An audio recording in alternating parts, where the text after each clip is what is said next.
Okay, the first thing to prepare for putting on your sashing is to make sure that you have changed your throat plate from the embroidery throat plate that has the small hole to the one that has the large opening to allow for zigzag.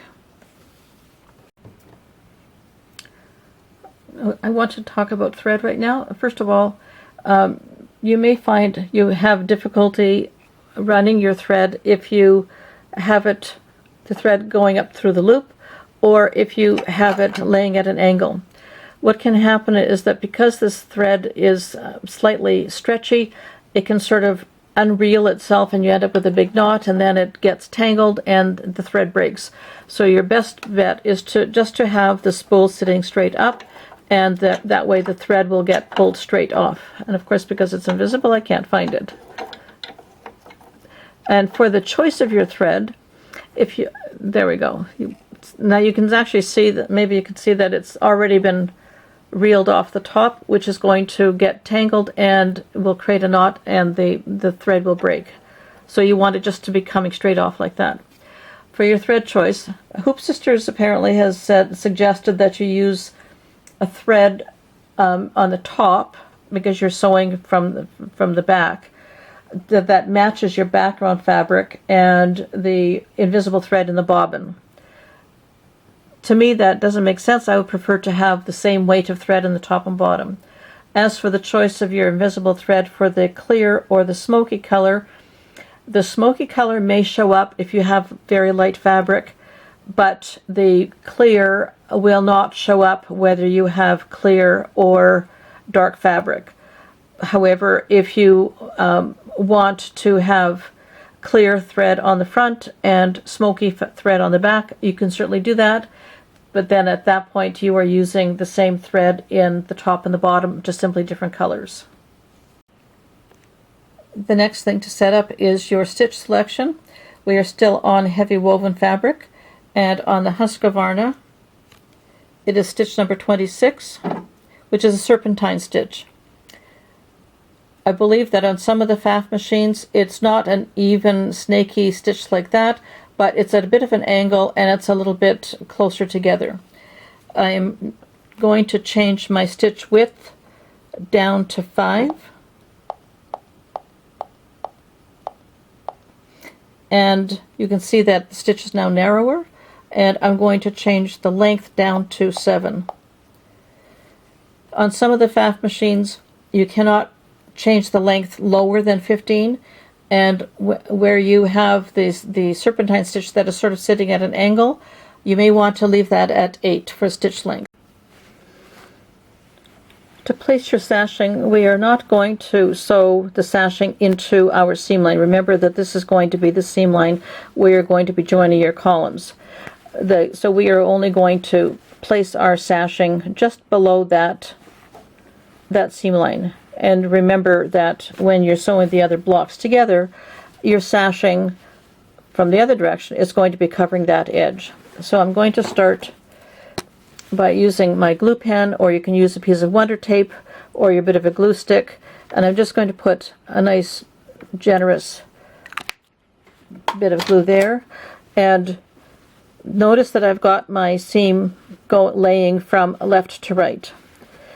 To start laying my sashing, I'm just going to open it up, and what we're going to be doing is to line up the edge of the sashing to that seam line. So I'm going to set it right against there and fold it flat, and I'm ready to start stitching. You want some of I have said in the instructions that you want some of the serpentine stitch to stitch over the edge. On my machine, lining up this edge of the sashing with that point on my foot gives me that slight layover.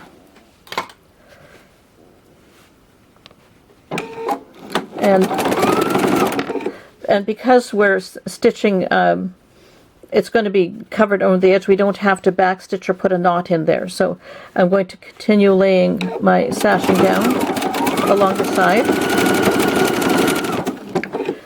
You may find it easier just to have your sashing fully open so that you can see exactly where the edge of your sashing is to line it up with that seam.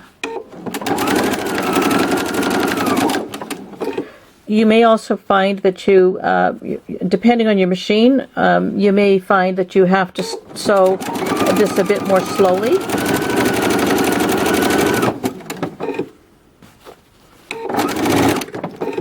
There's a loose thread, so I'm just, oh, that has to be over there. But your machine will tell you what it wants, so pay attention to how it's operating, and you do what you have to do to keep your machine happy. Coming to the end, again, we don't want to have the sashing going over that seam line, so I'm just going to fold this to where I want it to end. And take my scissors and just clip it off so it's nice and straight. And now I can finish that seam.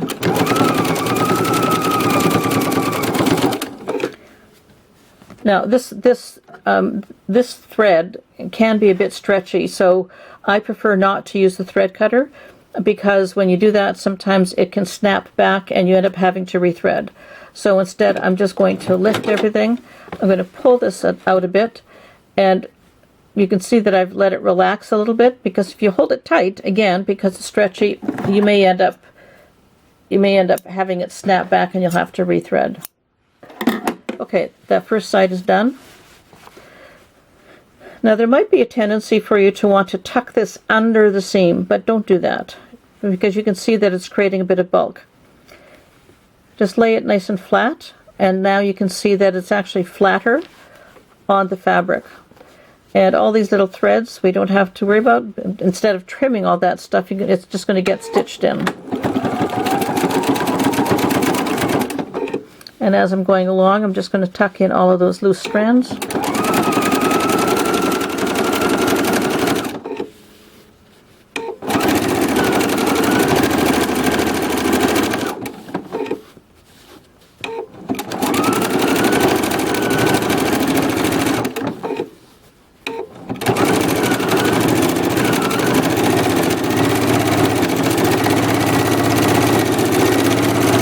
And there.